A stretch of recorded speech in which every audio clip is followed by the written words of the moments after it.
Good evening, everyone, and welcome. I am Kyle Hosier, principal of the Junior Senior High School. I'm pleased to introduce Ms. Johnson and Ms. Joseph, and I will turn it over to our Superintendent of Schools, Dr. Victoria Newell. Hi, everyone. Good evening. So great to be here. So great to keep these lines of communication open. I'd also like to let you know that shortly this evening, I will be sending out an invitation for you to join us at a community forum Tuesday evening about the bond proposal at Edgemont schools with a significant portion at Edgemont Junior Senior High School. So I encourage you to watch the presentations. I'll send the links to you and to join us Tuesday evening, February 2nd at 8 p.m. for a discussion about the bond. Colin McCarthy, ECC president, will be moderating the event and will collect questions in advance and will also provide opportunities for questions that evening. So great to be here. Looking forward to the conversation tonight and also on Tuesday. Thanks. Back to you, Kyle. Thank you, Victoria.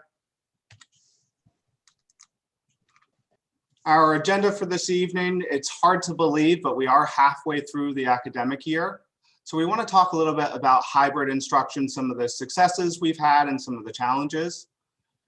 Remind you of our resources that we can offer and talk about our partnership, provide a health and safety update, share a video from Ms. Moore, who is our counseling department chair, and then talk a little bit about the unknowns. You know, we have a good sense of what the first half of the year looked like, but we still have a lot to tackle with the remainder of the year, and then provide plenty of time for questions and answers. And before we move to more specific conversation around hybrid instruction, I just want to take a moment and thank all of our faculty and staff who've worked really hard this year. They've tackled anything that's been thrown their way. They've learned a lot, and they've been excited to take on these challenges. And to our community, to our students, to our parents and guardians, thank you so much for the partnership that you continue to show on a daily basis. It's made all the difference. As we talk about hybrid instruction, we think about academic support and how to engage students in the classroom and remotely, which we've learned a ton from last year. We are thinking about how to engage students socially so they interact with their peers in the classroom, through clubs, through activities, through athletics. And then we also know that this pandemic has been really difficult for so many, including our students. So we think about how can we support them emotionally and make sure that they're connected. With that, I will turn it over to Ms. Joseph to talk a little bit about our academic successes so far this year. Thank you, Mr. Hosier. So as Mr. Hosier highlighted, part of this evening is reflecting on how the year has been going, what our successes are, what our challenges are, and where we're heading next. And we'd be remiss in not celebrating some of the accomplishments of this year. Much of our planning over the summer has been about how do we best support our students in a pandemic.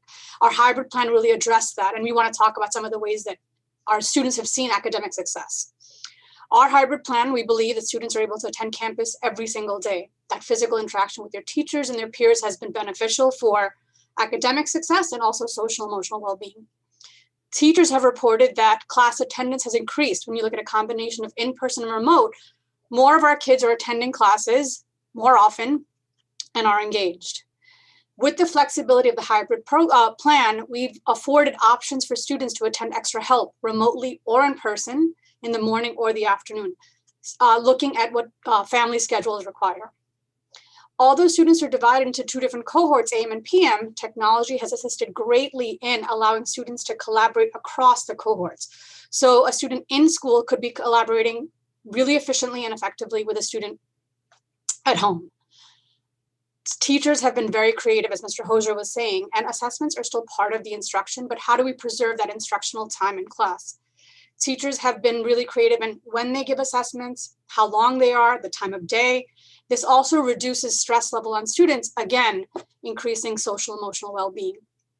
Besides having a split AM-PM plan, our schedule also has rotating blocks. We know some kids are better morning people. Some kids are better in the afternoon. Our schedule allows students to experience subjects and see teachers at different times of the day. So you could have science in the morning when you're awake and lively, or you could have it in the afternoon when the weather is nice. You can take advantage of the outdoors. So those are some of the successes we've seen with this hybrid plan. As Mr. Hozier also talked about, besides academics, social emotional well-being is one of the priorities for our plan and for our school. With the transition time that we have between the AM and PM blocks and the free periods scattered throughout the day, we've observed students accessing all the support resources that we have. That includes counselors, psychologists, and any extra help possible within the free periods. We know our counselors are pretty much meeting with students all day on Google Meet. This schedule also asks students to work on skills that actually improve organization and time management, and we've seen students rise to that challenge. It's really a good college prep practice for them. Besides that, I think the hybrid plan has helped them with being more of self-advocates, being more self-directed in their learning, how they pace their learning, and even what and how they learn. This morning was evidence of just setbacks. So how are students building resiliency when it comes to setbacks in technology or weather? And we've seen teachers have reported kids are becoming more resilient, adults alike. And we also know not every single family can opt for hybrid instruction. Some parents need remote instruction. It could be for prolonged periods of time or day by day.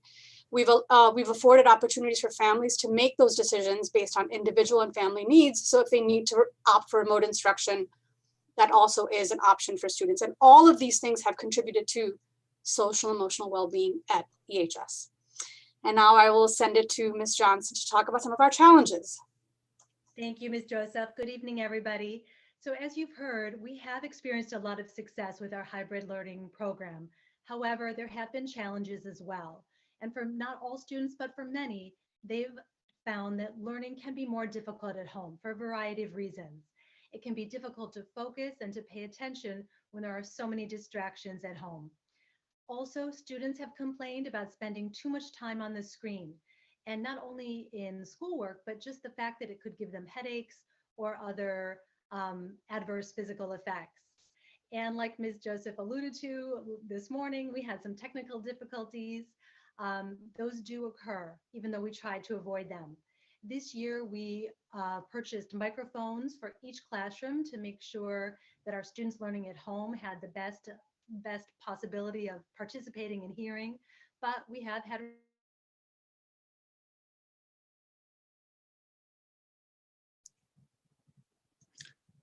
Sorry, Ms. Johnson, we missed you for the last part there. I'll just add into the technical difficulties. That was perfect timing to demonstrate some of the technical difficulties. We were fortunate to have the PTSA and the ESF partner to buy new microphones for classrooms, and they've helped, but we still know that for students who are remote, it can be a challenge to hear students who are in the classroom. So with that, Ms. Johnson, I'll turn it back over to you. Okay, thank you. It sounds like there was some sort of problem. Can you give me a thumbs up if I'm back? All right, thank you, and I apologize. And another example of technological difficulties. In addition to academic challenges, some of our students are experiencing social and emotional challenges. As you know, the middle school and the high school, it's a great time to make long-lasting friendships. But given the restrictions on social distancing and other things, there are fewer opportunities for that now. Students do have lunch and free periods, and in a normal year, those are the prime time to get together with friends and to hang out in the cafeteria. But this year, we can't do that for safety reasons. So it does result in less time to see friends and teachers as well. We do have a clubs and athletic program going on this year, but the opportunities are more limited than in a regular year. And similarly, activities outside of school are also limited due to safety concerns. But the good news is that help is available. Our goal is to support all students, especially our most vulnerable. You have an array of people you can reach out to and your students can reach out to, including teachers, the school counselors, the school psychologists, and if your child is in grades 7, 8, or 9, those teachers form a team and they meet almost daily to discuss students, academic concerns, and social and emotional concerns. And you can reach out to them to participate in a team meeting or just to get an update as to how your child is doing. Also, you can always reach out to us, to Mr. Hosier, to me, or to Ms. Joseph. I work primarily with grades 7 and 8. Kyle works with grades 9 and 10, and Mary Rose works with grades 11 and 12, but we all work together and we're all happy to help you in any way we can. Now, you may ask, what can I do? What can parents do to help? And really the best thing is to partner with us. We're all here to work toward a common goal to make sure this year is a good and productive one for your children. And we need you to reach out to the teachers, to the counselors, and to us. And then at home, you can work on other skills with your children. You can help them develop self-management skills, time management, how to develop a plan to study, when to go to extra help. All of those things are very important. You can also help your child build resiliency. Life is not always going to go their way, and it's best that they learn how to deal with those things in a productive way. Also, as I mentioned, we do have extracurriculars, we do have athletics, but they are more limited. So you should help your child make social connections at school, encourage them to reach out to friends that maybe they lost touch with. And also in the community, take advantage of any programs that are going on in the community and get them the social exposure that they need. Now I will turn it back to Mr. Hosier for an update on health and safety. Thank you, Ms. Johnson. So if you look at this picture of our students outside on what is surely a warmer day than it is right now, we miss that warm weather and the ability to be outside. We were able to maximize outdoor space and used it well, and we welcome the warmer weather when it returns in the spring. For now, many of our students are inside with faculty and staff, and it's all the more reason why we need to ensure that masks are always worn by faculty, staff, and students. And that's both on campus and off campus. We think things are going really well here. We think the community is doing a great job of trying to keep everyone safe outside of school. I will note that I've heard some concerns of small groups of students getting together and not wearing masks. So I think we want to be vigilant against that, just to make sure that we're in a good position moving forward. We know that when we socially distance, that helps us reduce the COVID rate and the spread. And something as simple as making sure you wash your hands often throughout the day using hand sanitizer, that's proven to be very helpful. In terms of safety protocols, we do have ventilation in all classrooms, and we are opening windows to increase as much airflow as possible. Those windows on a very, very cold day might just be cracked in classrooms. With warmer weather, the windows are more fully open, but we do encourage you to have your children dress warmly with multiple layers because there are different temperatures across different classrooms. As a reminder, please complete the Easy Screen health attestation on a daily basis. If maybe you forgot it one day, you may have received an email from me. Just as a reminder, those Easy Screen submissions really help us make sure that we have students who are healthy on campus, and we do the same thing daily for faculty and staff. If students do have COVID-like symptoms, they are required to have a PCR COVID test or to be cleared by their doctor with a note before they return to campus. And it's crucial that you are in constant communication with our nurses, with our health office. If you have concerns, please reach out to them. Likewise, if you plan to travel anywhere, we encourage you to reach out to our nurses. The guidelines on how to test out of the 10-day quarantine can be somewhat confusing, and they're a great resource to make sure that you have what you need. We recently sent out a communication regarding quarantine and the changes that were made. The language in the communication talked about close contacts and proximate contacts. A close contact is anyone who's within 6 feet of a person who tests positive for 10 minutes or longer over a 24-hour period. A proximate contact is someone who is in the same room with a person who tests positive without a mask. Now, because we require everyone to wear a mask, the chance of having proximate contacts is limited with our structure. You see that more with schools who have cafeteria during the day, lunch where kids may take off their masks in order to eat. We do have cases where we have close contacts, however. If a student is outside of school with a friend, they may be identified as a close contact. Students who are in class together, if we have an individual who tests positive, typically because desks are 6 feet apart, we will still err on the side of caution and quarantine anyone who is adjacent to the person who tests positive, just to make sure that anyone who should quarantine or be excluded from school is. And again, if you are a close contact, it means that you need to stay away from school for 10 days. And even if you take a PCR test, there's no way to shorten that. The minimum is 10 days given the guidance that we have now. With that, I'd like to share a video that Ms. Moore put together. If you know Ms. Moore, she's our counseling department chair. And even though we have a lot left to do this year, we do need to start thinking about scheduling for next year. So I'll play a video from her now.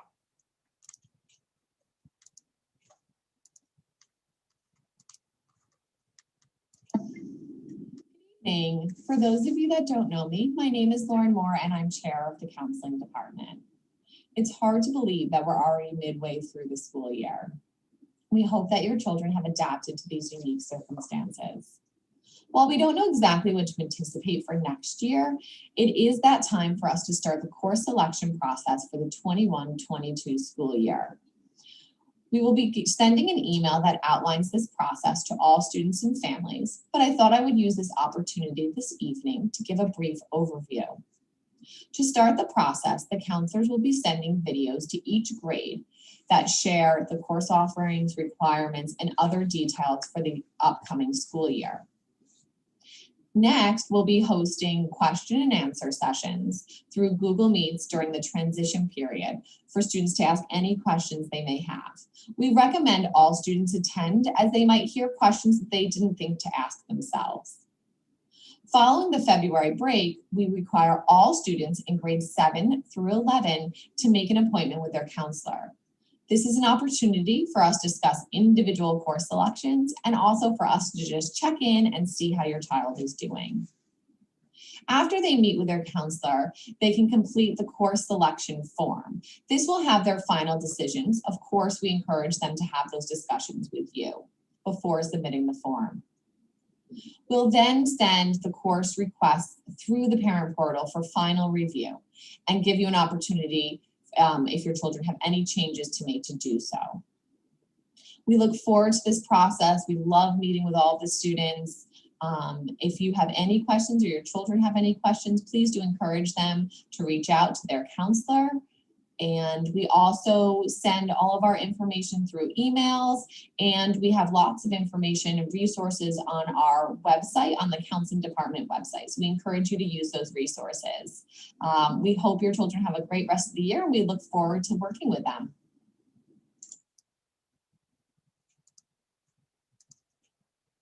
Great, and we thank Ms. Moore for sharing that information with us. Please look for updates that are sure to come regarding scheduling for next year. Then we would like to talk a little bit about the unknowns. Right now, we have a number of students who have opted to go remote during the winter months, and we don't know for sure how many students will come back when the weather is a little warmer, when the COVID rates go down. We expect to see more, but we're not sure how many more will come back. We do look forward to having more students on campus. Athletics, there's been some updates with athletics. We are not prepared yet to identify when athletics will start. I think we have information coming in almost daily, so rather than speculate on where we are with athletics, we'll hold off on that, but please know that a decision will be made in the near future, and as soon as a decision is made, we will communicate that with you. In terms of the spring, we don't know what the social distancing guidelines will be. They may change. If they do change, perhaps that will allow us to bring more students back, and we'll look to the state and health officials to guide us there. Our students are really curious to know whether they have to take Regents exams later in the year or finals. Please know that Regents exams are decided by the state, and depending on what happens with Regents exams might impact our decisions to have finals or not. Once we know, please know we will let you know as soon as possible. Our seniors, we're constantly thinking about our senior class and how we can make sure our seniors are going to have the milestones that they look forward to. And some of those include senior options, prom, and graduation. I can say that we will have senior options this year. We will need a little more time to discuss the details of what options students will be able to engage in, but we will let you know as soon as we know. It's too early to talk about prom. We are hoping we can do something with seniors to have them celebrate. So we are working on that. And graduation, we do plan on having an in-person graduation in June. We don't know if it's going to be all seniors together in a traditional format the way we would have in a regular year, or if it will be waves of seniors with their guests. We've got some work to do there, and a lot of it will depend on the guidance that we receive from the state. And then finally, a larger question next year, what will the fall look like? Will we open with a traditional year? Will we have some format that looks hybrid like we're currently in? These are the types of questions that keep us up at night, and please know that we know you're wondering about them, and we're thinking about them, we're talking about them, and trying to plan for all the different scenarios that might come our way. With that, we will look at the questions that have been submitted. As a reminder, you can submit questions using the Google form that was shared earlier today. Please ask questions if you have them. It's a great opportunity for us to think about our approach. And certainly if you have that question, others probably do as well. If you do post a question that is a repeat, we may not read your exact question, but we will do our best to answer all the questions that have been submitted and maybe paraphrasing some of the questions that have been submitted so far. So I'll stop sharing my screen. And Ms. Johnson, would you like to start with the first question? Certainly. The first question is about plans on school vaccination and any changes on hybrid learning in the next trimester. So I can tell you that there's been a lot of excitement and appreciation amongst faculty and staff at the opportunity to get the vaccine. Some have already gotten the first dose, some are about to get the second dose. The appointments filled up quickly. If you waited 10 minutes, it was the difference of maybe 3 weeks for faculty and staff. So we had the fortune of having a parent speak with faculty and staff last week to explain some of the more important details related to the vaccine. Dr. Newell, would you like to add anything in terms of the vaccines? I would. Thank you, Kyle. The county executive and the Westchester County Department of Health are also working closely with school districts to make opportunities available for school employees. So that the vaccinations are very important to us taking steps to bring more students back, as well as testing. We're trying to get, as a group of superintendents, we're advocating for vaccinations and also for testing, because we believe that those two areas, along with the support from the Department of Health, will help us to move ahead more quickly in returning to a more normal view of education to all of us. Thanks. Thank you. And Ms. Johnson, there was a second part to that question, I believe. Yes, any changes in hybrid learning in the next trimester?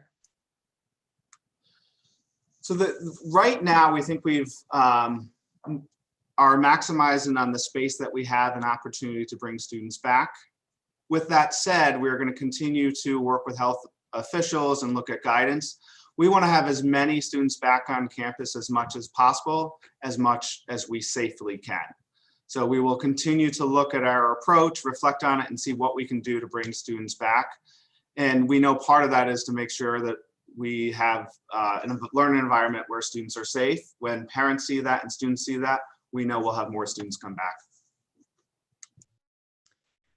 The next question is, what is the plan regarding AP exams, finals, and regents for this year? So I will speak a little bit about finals and regents, and then maybe Ms. Johnson, if you want to take APs. So again, regents exams, we don't determine whether regents exams will be given. The state determines that. Previously, when the regents were waived, the decision was made not to have students take the Regents exams. As a result, any student who was enrolled in a class that culminates in a Regents, that Regents was waived. We expect to hear from the state in the near future, but they have not made a determination yet. What the state decides may impact our decision with finals, but we won't make a decision regarding finals until we hear about Regents from the state. Ms. Johnson, you want to say a little bit about AP exams? Yes, so we're working closely with the College Board. AP exams will likely be given this year. What is still uncertain is whether they will be in person on paper or whether they will be online. Also, the dates are still up in the air. The College Board is considering pushing them back either to the end of May or perhaps the beginning of June to give schools longer time to cover the curriculum, knowing that most schools are not meeting as frequently for each class as they have in the past. But like Regents and like finals, it's still very much up in the air. And as soon as we hear something, we will definitely communicate it. The next question is, what plans are being made to ensure that all students will be back at school in person in the fall, even if not all staff and students have been vaccinated? Victoria, would you like to take that one? Sure. So we have been working on a phase-in approach, starting with our youngest students, and actually beginning with our special education students and then starting with our youngest students, because as you can imagine, the kindergarten through second grade students are benefiting the least from an online educational experience. That they're benefiting from it, but it's much more difficult to engage them online than it is the 5th through 12th grade. So we are working on a phase-in approach. As Kyle mentioned, we are also looking at the guidelines. There are guidelines that are changing right now. And what's interesting, when you hear the governor speak, and usually the governor will just say, well, bring all the students back or start up all athletics. He'll throw out that directive and we'll get the information the same time the public does. And then we have to scramble and work in cooperation with the Department of Health to make it happen. So we very much want all of the students back, and we're working in a phase-in approach to make that happen. Just to stress the idea that we are so looking forward to having students back on campus in a traditional format. The energy, hearing everyone in the cafeteria and the hallways, we were missing that this year. We're looking forward to having events where everyone's back on campus. We're closer to the end of the tunnel than at the start. So, you know, if we can just hang on a little bit longer, we're optimistic. The next question is somewhat similar. First, it starts out saying, administration and teachers are doing a wonderful job and we thank you. And then it goes on to ask, is the current mindset that the hybrid schedule will continue until the end of the school year? Or is there discussion about returning during this year if we do not see a spike in cases? I think if we had the opportunity to have students back later in the year, we want to maximize that opportunity. Right now, we think that the hybrid structure that we created does give a lot of great structure and routine to students. So we don't have a plan on having a big shift with that. We do want to maximize instruction on campus and feel really good about our ability to keep schools open safely, and look forward to continuing that for the remainder of the year. But if the guidelines do change, we will use those guidelines to bring back as many students as we can, provided that it's safe. The next question is, since students, faculty, and staff are supposed to wear masks and remain 6 feet apart, please explain what circumstances might result in a required quarantine under the new guidelines. So under the new guidelines, even if you have a mask on and you're within 6 feet, you may be asked to quarantine. You will be asked to quarantine if you're within 6 feet for 10 minutes or longer over a 24-hour period. So what we've seen is sometimes that happens outside of school. If you get a small group of friends together, and we know, students want to socialize, even if they have masks on, and they're right on that line of 6 feet, we've had students who would quarantine as a result of a scenario like that. Our desks are 6 feet apart, but they're right on the line of 6 feet. So we're erring on the side of caution, and anyone who tests positive, anyone who is adjacent to them, we will likely quarantine them. And again, it's just to try to make sure that we're erring on the side of caution. Earlier in the year, it was the entire class. And so the numbers of people who have to quarantine are much lower. We do encourage everyone to be mindful of their space between them and others. If you have the ability to sit one desk away from someone, we encourage students to do that. We also know it's really hard because students want that interaction with each other, but especially while rates are high, it's important that we take every safety precaution. The next question asks, are there any known cases of COVID being transmitted in school? So there are no known cases, knock on wood, that we are aware of from the close contacts who have been asked to quarantine. Victoria, would you add anything given the perspective that you have? No, I would agree with that. I believe that our protocols are working, and it's much easier to keep students at this grade level 6 feet apart than it is back on the kindergarten through second grade level, for sure. And we're not seeing the spread in school there either.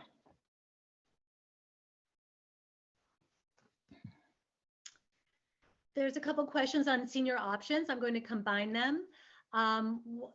When will senior options start? What can seniors do? And what are the issues that we would have to plan for?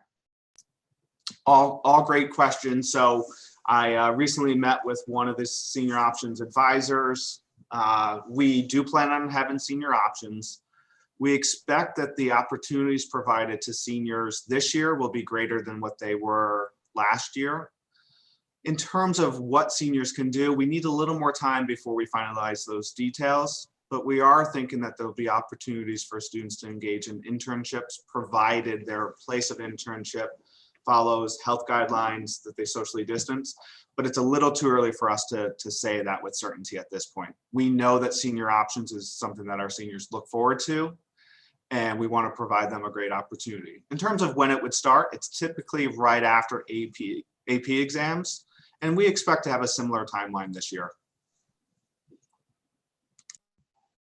The next question is, when will the decision about final exams and regions be made? So great question. We don't control the timeline with the state. So when the state tells us about regions exams, we will certainly let you know. And we will likely make a decision in conjunction with the state once we know what's going to happen with regions exams. So I don't know that it would be in the next couple of weeks, but certainly in the spring we should know. There's a couple questions about whether we could have or host some kind of social interaction, particularly for remote students, that they can connect, make friends, or see their friends that they already have. Some kind of social interaction. Is that possible? So the limitations right now with the high COVID rates make it so it would be difficult to bring even a small group of remote students on campus. We do think that the opportunity to bring remote students in the future, perhaps after the February break when COVID rates are a little bit lower, we do think we could do something like that.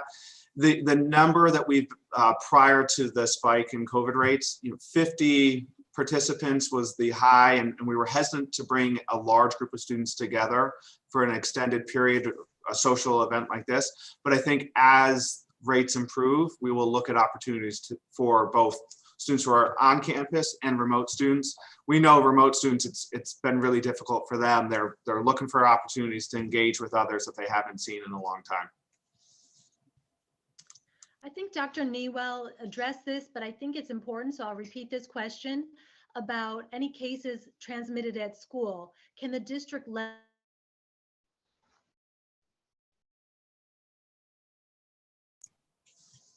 Jen, we're losing sound.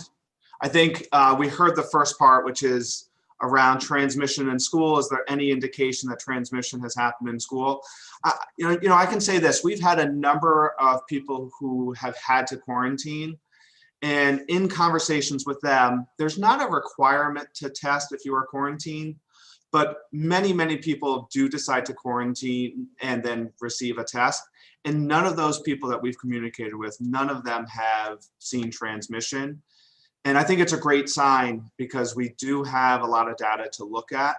And that tells us that the mask, the social distancing, the precautions we put into place are working. Now, we know there are concerns about the new strand and we need to be mindful of that. We don't want to say we know with certainty that that couldn't happen, but we do know based on the cases that we've seen that we haven't seen anything to suggest that there has been transmission in school. Here's a question about who to contact to attend team meetings for their 7th grader. Ms. Johnson, would you like to take that as the AP for 7th grade? Sure.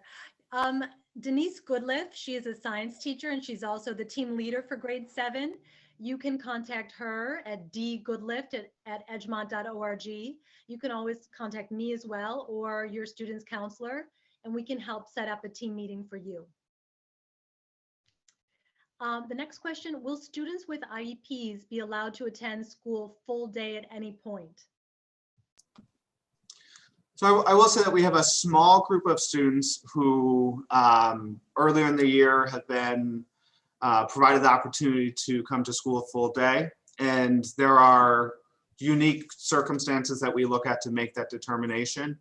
If a parent or guardian has a belief that their child would benefit and their child has an IEP, please reach out to one of us on the call and we can start that process to evaluate whether that makes sense or not. Again, we want to have as many students on campus for as long as possible. We are a little conservative right now just because of the increase in COVID, but if you have that desire, please reach out to us. Is there a chance that final exams would be administered online? So I don't know that we want to take that possibility completely off the table, but we could talk a little bit about the challenges with online assessments in a cumulative approach like a final exam. I think if we have finals, the idea would probably to have them be in person. There are some concerns about having a large final exam in a remote aspect. Now, that doesn't mean that it couldn't happen. We're just trying to decide what makes sense. We want to try to maximize instruction. And so if it makes sense to not have finals, then we would do that. We will look at that as an option, but no decisions have been made about finals yet. What percentage of students approximately are currently attending school live via the hybrid option? So we are, the number changes daily, but we are over 60% of students who are on campus. The number of remote students, if you figure we have about 1,000 students, our list is just under 400 who are remote. Now, many of those remote students have opted to go remote for a week or two, and our sense is that's just to see what happens with the rates. How will you decide if SAT testing will still be done at Edgemont? Ms. Johnson, I'm going to turn it back to you since you help out so much with SATs. Okay, so I'm not sure if this question is talking about the Saturday SAT that we give approximately 5 times a year, or if this question is talking about the school day test that we did as a special event in September. If it's the Saturday testing, we still will, the plan is to administer those tests, barring any, dramatic spike in cases, we will still test Saturdays. If you're talking about the school day that we did as a special event, we will have to see. We did that because so many test centers were closing, and we did it in September so our seniors could get one last test in before early decision applications. So we'll have to see how it goes. We may, hopefully we're not in this boat in the fall, but we may consider doing it again for our seniors if it is needed. But the Saturday tests you can still register for, and we still plan on giving those here at Edgemont. Some of the most stressful conversations I've had have been with parents and students who need to take the SAT. So please know we recognize how important it is to provide options for students to take those tests. We'll do our best to provide those options. The next question talks about spikes in cases after holiday weeks. And they ask, what would it take for the school to go fully remote? Is this a state decision or individual school? So it's possible that the state could say all schools have to go remote. We haven't seen that. So right now it is a school decision. And we talk about different scenarios all of the time. One of the driving factors for us out after vacations has really been that we haven't seen the transmission. We know that outside of school, when students get together, that's where we start to see more transmission.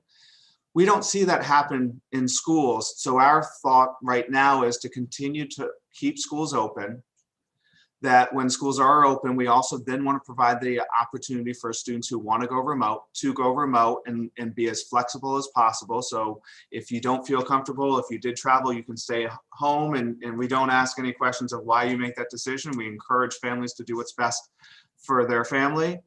And so far, we think that it has worked well. We do know that the week after a vacation, the numbers of remote students might increase temporarily, but we will then see more students come back. And again, during these challenging times, it's all about trying to provide as many different options to families, because we know families have challenging circumstances right now. The next question asks whether we are planning on perhaps renting trailers or other space for the fall in the event that physical distancing is still required. Dr. Newell, would you like to take that?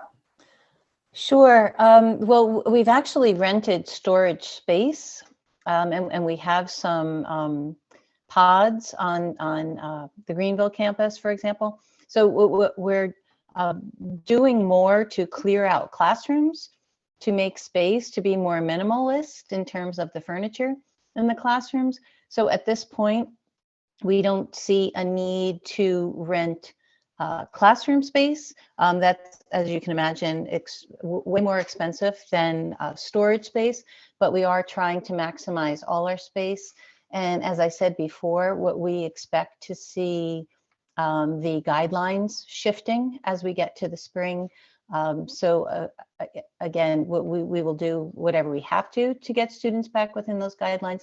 And if it did mean shifting kids through different schools in the district or using space differently, we'll maximize everything we can. And if we had to rent, we would certainly look into that too. We have a follow-up question from the parent who asked about socializing for their remote children. And they clarified that it's not that they want their child to come to school, but rather some kind of online social hour. Would we consider doing something like that? Great question. So yes, and I had a conversation with someone today to talk about what could different options be. I know that there's some talk, I'm not familiar with it myself, but Among Us is a game that students really like. So maybe doing an opportunity for students to play that online. And clubs are meeting virtually, so I think that's a great opportunity. I shared the club list several weeks ago. If we have remote students who want to interact, that's a great opportunity. In terms of bringing more students together in a larger fashion online, we are talking about different ideas. If parents, I'm actually having conversations with parents around this, if you have any ideas, please share those with us that you think your children would like. We are open to ideas and looking for different opportunities to bring people together. The next question is about our current 7th graders. Since they missed out on all of the getting to know you events at the beginning of this year, will there be the opportunity for them next year as they begin 8th grade, if school is more normal by then? Yeah, great question. If you think about it, if you don't know, we started a new orientation program for 7th graders, and it worked really well last year. With COVID, we weren't able to exactly do that same orientation program. But we are thinking about the idea that our current 7th graders next year, if we are back to a normal year, it's truly their first year at the junior senior high school under normal circumstances. And that experience will be very different than it was this year. So we are thinking about how would we approach the beginning of next year to make sure that that's a smooth transition, and what do they need to know through some type of orientation. So we are thinking about that. The next question is about math and teacher recommendations. It asks, why was the new AP honor criteria communicated after the end of Q2? And will there be any more changes in grading criteria this year? And finally, when will teachers send out their recommendations for next year's classes? So in terms of the criteria, my understanding, I would have to look back at the weekly updates. Q2 just ended, so there were, I can't say how many weeks ago the criteria was shared, but it was shared some time ago in my weekly updates. Ms. Joseph, would you like to talk about the scheduling aspect of that? Yes. Thank you, Mr. Hosier. Yeah, Ms. Moore talked about what the timeline is possibly going to look like, and Mr. Hosier also talked about all the different unknowns that are ahead of us. But the plan is the first week of February, counselors will be sending that informational recording to the students. Counselors are going to conduct some question and answer sessions, and final recommendations from teachers are going to be due the Friday before we go off on winter break, which is the 12th.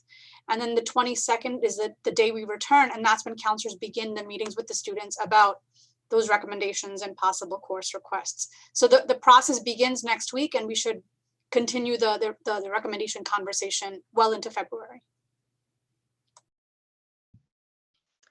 Has there been any consideration to offer the ACT at Edgemont? Ms. Johnson, would you like to take that? Sure. So yes, we've thought about it over the years. It's not so simple as we decide to do it and then we can. There's a process. One of the obstacles is we do the SAT. We also have other events going on at our school. So there are limited Saturdays that we have available. It's definitely consideration, particularly as students move more toward the ACT. But right now we have quite a few ACT test centers in the lower Hudson Valley that we have not, aggressively pursued becoming a test center. It is, however, an option going forward. And Mr. Hosier, I'm just going to do one more because it's an easy one. Is the PSAT still administered at Edgemont? And the answer is yes. It's given every October to our juniors. The reason we limit it to juniors is because we give the PSAT NMSQT, which is the qualifying test for the National Merit Competition. And we're very proud that every year we have quite a number of National Merit semifinalists, finalists, and occasionally even grand prize winners. So we want our students to have the opportunity to take that version of the PSAT, and that is only open to juniors. The next question is, we don't know the future. We are hoping just in case fall comes and we are still in this same COVID situation, will we be able to continue to send our children remotely?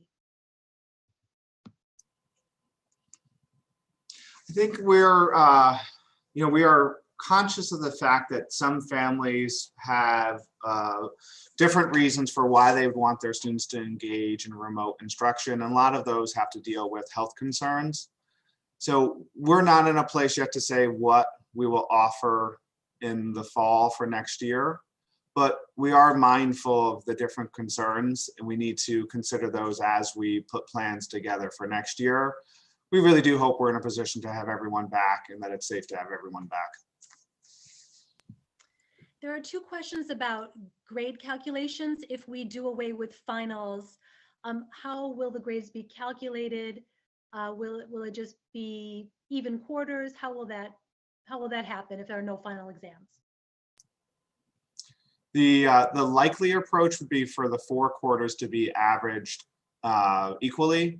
With that said, some classes, particularly senior classes where senior options, seniors are engaged and the course might end early, that 4th quarter may be weighted a little bit less than the first 3 quarters, but teachers will have that discretion around how they average the final grade, but we do expect it would be the average of the 4 quarters.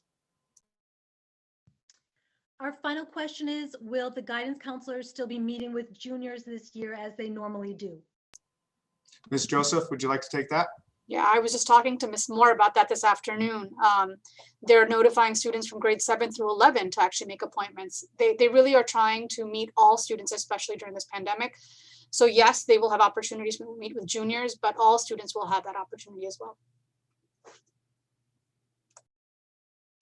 Okay, we actually just got one more question in, and it says, the weak communication from teachers has helped a lot. Thank you for bringing that change. Will it stay forever going forward post-pandemic? Great question. So I think, it's going to be interesting to see when we reflect on the last year or, all of this pandemic education. What have we learned? What have we appreciated? What do we take with us? What are we looking forward to leaving behind us? I know I've heard some teachers say that the increased communication has been really helpful. Again, not in a place to say with certainty what next year will look like, but there will be opportunities for us to reflect on what do we want to hang on to. And even some of the virtual meetings that we have, the virtual board meetings, there's more participation than there ever has been, and we're mindful of that. So we will look at what we think makes sense to hold on to and try to preserve that post-pandemic education. And one more, perhaps Ms. Joseph can just clarify about the junior counselor meetings. Are those with parents as well? I believe, I'll confirm that with Ms. Moore, but I believe the option is for parents to join if they would like and if it's convenient. But I think the initial conversation is with the students, but I will confirm that and get back to you based on what Ms. Moore says. Thank you. Those were all of our questions for this evening. I want to thank everyone for taking the time to listen to this conversation, to post questions.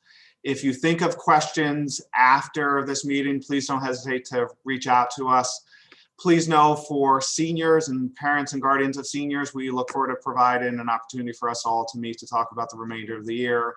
We are looking forward. I met with Ms. Merlini earlier today. We're going to meet with senior class officers in the next week to talk about the remainder of the year. If you have any concerns, any feedback, please don't hesitate to reach out, share that. What has made this year a success is your support, our collaboration amongst the school and the community, and we look forward to that continued collaboration. Thank you, everyone. Please be safe, be healthy, and have a great night. Thank you. Night, everyone. Thank you.